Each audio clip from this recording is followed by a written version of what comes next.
Loué soit Jésus-Christ. Amen. J'en profite pour saluer ceux qui nous écoutent sur YouTube, puisque vous retrouvez les prédications, non pas en live. On pourrait les faire en live maintenant qu'on a la fibre optique, après juste Beach.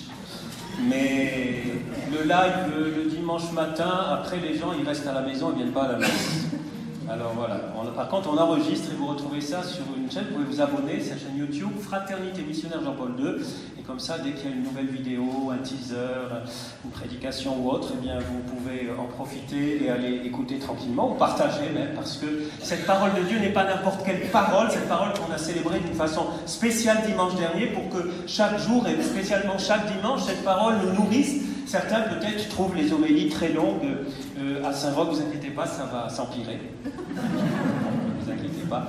Pourquoi? Je vous explique pourquoi. C'est bien d'expliquer pourquoi. Souvent on n'explique pas pourquoi. Pourquoi? Parce que beaucoup de chrétiens, sans du tout jeter la pierre, peut-être dû au stress de la vie, au rythme de la vie, n'ouvrent pas la Bible pendant toute la semaine et n'ont que le dimanche pour écouter cette parole extraordinaire qui dit ce qu'elle fait. Cette parole qui n'est pas simplement du blablabla, qui n'est pas du tout du blablabla, mais qui agit, qui opère, qui transforme quand on l'accueille avec un cœur ouvert.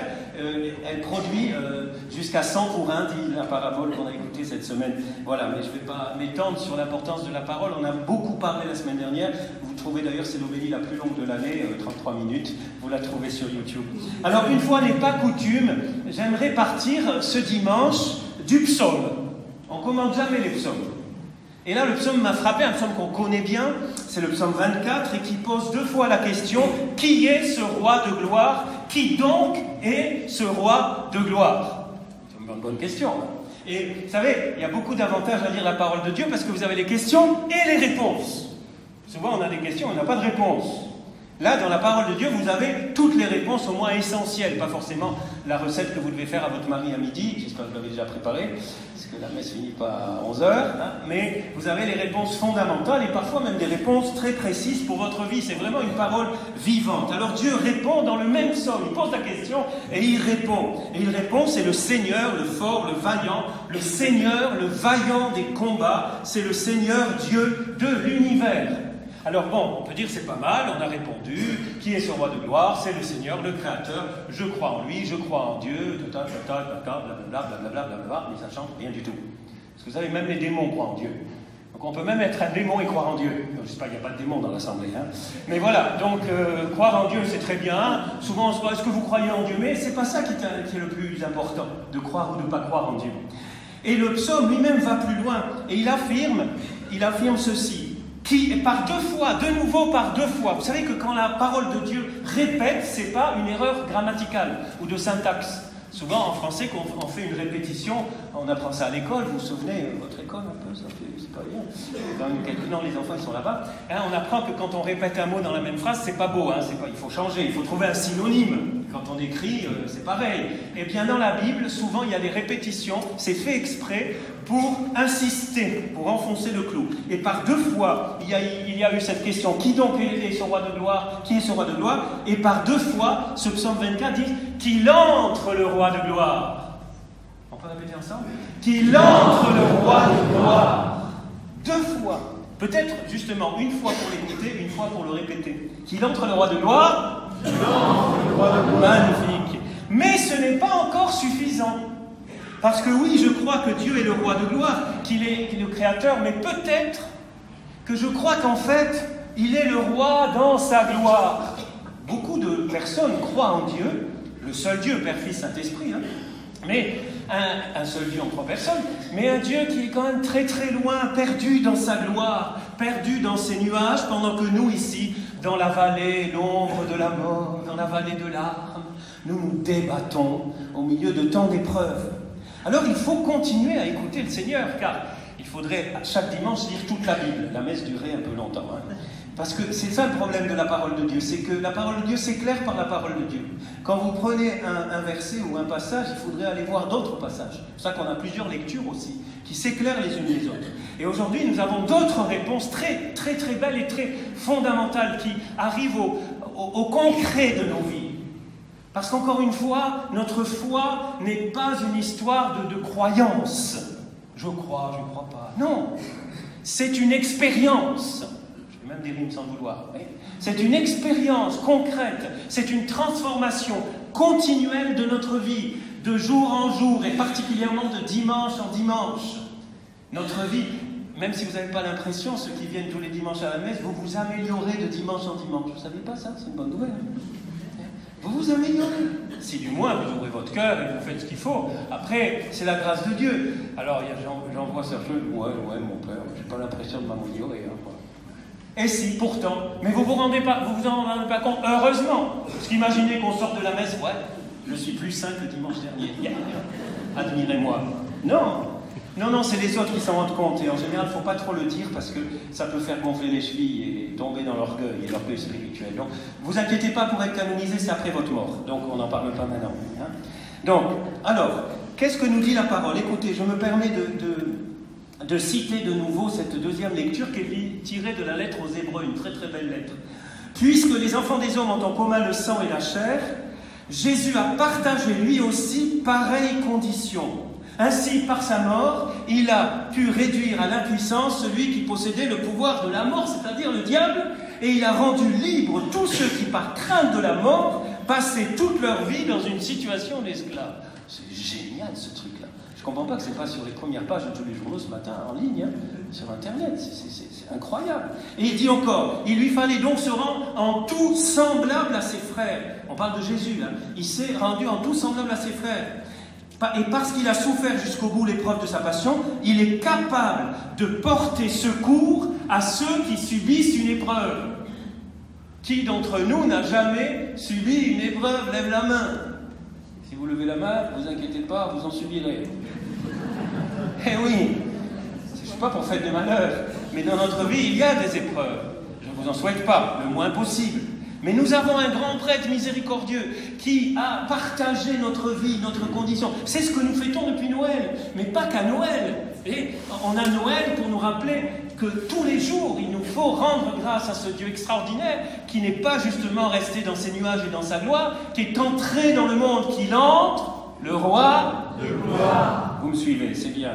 Voilà, donc en un mot, il ne nous laisse pas tomber. C'est une des très bonnes nouvelles de ce matin, de nouveau, que nous dit la parole de Dieu. Il ne reste pas comme une espèce de roi de gloire sur son trône, très loin de nous. Il descend, il vient pour nous sauver, et il vient, mais encore, vous savez, quand on dit aujourd'hui il vient pour nous sauver, la plupart des gens, même parfois des chrétiens dits pratiquants, ça ne veut pas dire grand-chose, nous sauver de quoi?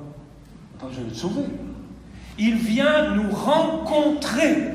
Ça, c'est la parole. Oubliez tout ce que je dis pendant 20 minutes, peut-être, essayez de pas trop dépasser.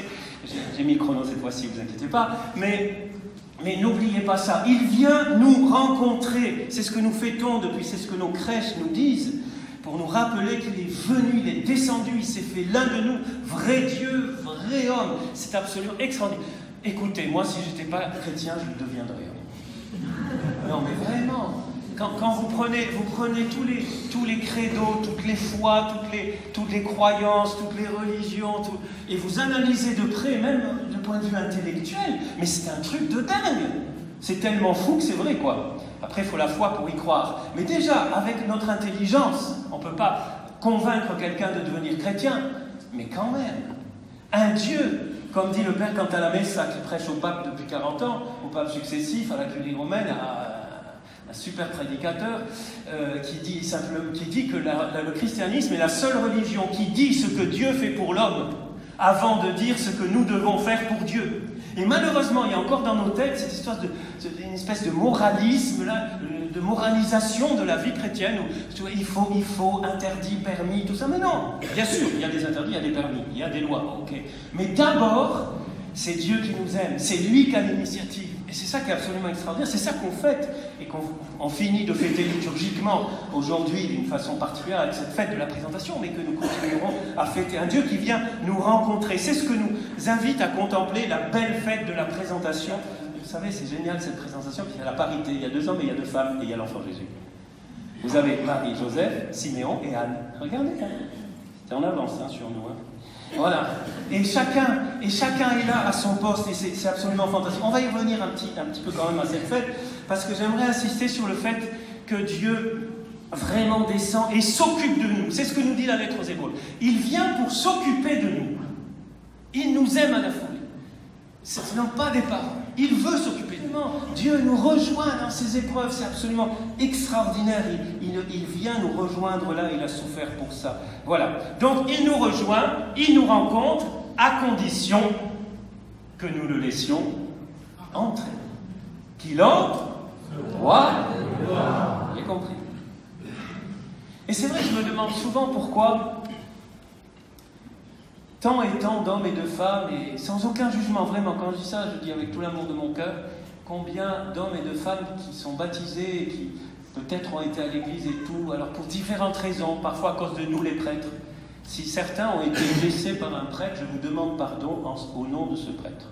Comme prêtre. Il peut arriver que des baptisés quittent l'église à cause de contre-témoignages des prêtres. Le problème, c'est que souvent on pense que l'église se réduit aux prêtres, aux papes et aux évêques. Non, l'église c'est vous, l'église c'est chacun de nous, voyez. Et cette église, elle nous est donnée par Jésus. Et quel dommage que souvent on ne comprenne pas, et peut-être qu'aujourd'hui on va mieux le comprendre, pour mieux l'expliquer aussi à nos amis, que quand le psaume dit qu'il entre le roi de gloire, alors ici c'était dans le temple. Marie, Joseph sont entrés dans le temple de Jérusalem. Ils ont obéi à la loi du Seigneur. Parce que c'était le cœur de la vie religieuse et même politique d'ailleurs à l'époque, de toute la vie sociale du peuple d'Israël, c'était le temple. Donc ils ont obéi, ils ont cru à la parole de Dieu, ils ont fait confiance à Dieu et ils sont montés au temple. Aujourd'hui il n'y a plus ce temple-là, parce que c'est Jésus qui est notre nouveau temple et qui fait de nous des temples. Et aujourd'hui, qu'il entre le roi de gloire, c'est plus qu'il entre dans le temple, c'est qu'il entre dans mon cœur. Et pour ça, Jésus a inventé un truc absolument génial qui a très mauvaise presse et qui s'appelle l'Église. L'Église. C'est génial, l'Église. Église, avec l'Ecclésia, ça veut dire rassemblement, convocation. C'est-à-dire qu'on se rassemble, ça fait... Vous savez que ça dure depuis 2000 ans. C'est même Jésus qui a inventé ça. C'est pas les hommes, c'est pas les apôtres. C'est Jésus. Il a à peine commencé à prêcher et très rapidement, il a pris des hommes. Il y avait des femmes, même les femmes ont précédé les hommes. Allez voir l'Évangile. Il y avait les femmes qui les aidaient, tout ça. Non, elles ne faisaient pas que la cuisine. Bon. D'ailleurs, la première personne qui a annoncé les vues que Jésus ressuscité, c'est une femme, c'est notre patronne, c'est Sainte Marie-Madeleine. Tiens, moi j'aimerais qu'on applaudisse Sainte Marie-Madeleine, si vous voulez, parce qu'on l'applaudit jamais. Cette femme extraordinaire. Voilà. C'est fantastique. Et vous voyez dans la présentation, chacun a sa place. Marie, Joseph, Siméon, Anne, chacun joue son rôle, c'est plus qu'un rôle. Chacun obéit au Seigneur. Se laisse aussi guider par l'Esprit Saint. Vous irez voir le texte, je n'ai pas le temps. Mais par 3 fois, en 4 versets, plus ou moins, il est dit que Siméon, il était rempli d'Esprit Saint. Il était guidé par l'Esprit Saint. Il a obéi au Seigneur, il a obéi à la loi. Et Marie aurait pu dire, écoute, moi je suis l'Immaculée Conception, mon fiston c'est le Fils de Dieu, je ne vais pas monter au temple, le présenter comme n'importe quel premier-né. Mon fils, c'est pas n'importe qui. Marie, elle aurait pu dire ça. Mon fils, c'est le Messie, c'est le sauveur du monde. Qu'est-ce que je vais aller le présenter au Seigneur et le racheter par les 2 pigeons, enfin colombes, là, et puis ce que prescrit la loi. Eh non. Marie a obéi. Et pourquoi Marie et Joseph ont obéi? Pourquoi? C'est pour nous. C'est pour que nous réalisions que ça vaut le coup d'obéir à la loi du Seigneur. Que ça vaut le coup d'obéir à sa parole. Que ça vaut le coup de faire confiance, même si on ne comprend pas tout de suite. Même toute la vie ne suffira pas sur cette terre pour tout comprendre. Que ça vaut le coup de suivre ce qu'il nous dit. Et c'est peut-être la leçon principale de cette fête de la présentation. Tous obéissent. Marie, Joseph qui présente. Siméon qui arrive et qui dit « Maintenant je peux mourir » parce qu'il a rencontré le Seigneur. Alors attention, il y en a qui se disent « Aïe, aïe, aïe, si je rencontre le Seigneur, je vais mourir. » Non. Pas marqué. D'abord, il était très âgé. Très, très, très âgé. En plus, le Seigneur lui avait dit, lui avait révélé qu'il ne pouvait pas mourir avant d'avoir rencontré le Messie. Il a rencontré... D'ailleurs, l'Évangile ne dit pas qu'il est mort tout de suite après. Peut-être qu'il a dit, maintenant, tu peux, comme certains, moi c'est pas mon cas, mais il y a certains chrétiens parfois qui disent, maintenant ça y est, j'ai assez travaillé, j'ai envie d'aller me reposer, Seigneur, reprends-moi. Non, il y a encore du taf ici, hein, paresseux. Voilà, tu continues à travailler jusqu'au bout, il y a besoin. Et puis quand ça sera le moment, on ira se reposer au ciel. D'ailleurs, au ciel, on travaillera mais sans se fatiguer, mais ça on en parlera une autre fois. Voilà. Donc, à fond, et pour vivre à fond, vous voyez, là, je crois que c'est un peu le cœur de ce que j'avais à cœur de vous dire ce matin, pour vivre à fond notre vie, pour ne pas survivre, pour ne pas vivoter, vivacchiare, on dit en italien, vivacchiare, c'est bon, vivacchiare. Mais pour vivre vraiment, il n'y a qu'une solution, faire confiance au Seigneur, écouter sa parole et la mettre en pratique, comme Marie et Joseph. Et voilà pourquoi toutes les soi-disant ou dites obligations, il faut aller à la messe, il faut. Il n'y a pas il faut dans la Bible. Non, c'est toute une histoire d'amour. Quand tu te laisses rencontrer par celui qui est l'amour, mais tu cours à la messe et tu en avances. Ceux qui rigolent, ils étaient en retard, non? Non, je rigole. Voilà, ils sont là, sauf à cause des places de parking. Ça, c'est le problème de notre... Je cherche un milliardaire qui nous fait un parking souterrain, si vous trouvez quelqu'un. Il faut quand même quelques milliards. Non, millions. Millions, ça suffit, des millions d'euros. Yves, quelques millions, faire un parking. Ah, vous venez me voir à l'apéro, si jamais vous avez quelques millions. Voilà, donc... bah oui, c'est très concret. Hein. Donc voilà, quand on fait confiance au Seigneur, on écoute sa parole, et on essaie de la mettre en pratique pour vraiment, avec la grâce de Dieu, on voit les effets dans sa vie tous les jours. Tous les jours. Et ça, les amis, c'est pas moi qui l'ai inventé, c'est Jésus. Ça passe par l'Église. Et l'Église, c'est pas que l'Église. Ici, bien sûr. Ah, mon père, moi je préfère prier seul. C'est bien, madame. C'est bien, monsieur. Moi aussi, j'aime bien prier seul. Et il faut prier seul.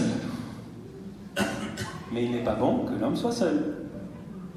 Et Jésus a créé l'Église pour ça. Et c'est pour ça que c'est super quand on se rassemble, particulièrement le dimanche, qui est le grand rassemblement des chrétiens, des disciples, pour vraiment louer d'abord. Louer, alors pour faire quoi? Pour faire comme Siméon, louer, et comme Anne. Wow, alléluia, gloire à toi Seigneur, merci.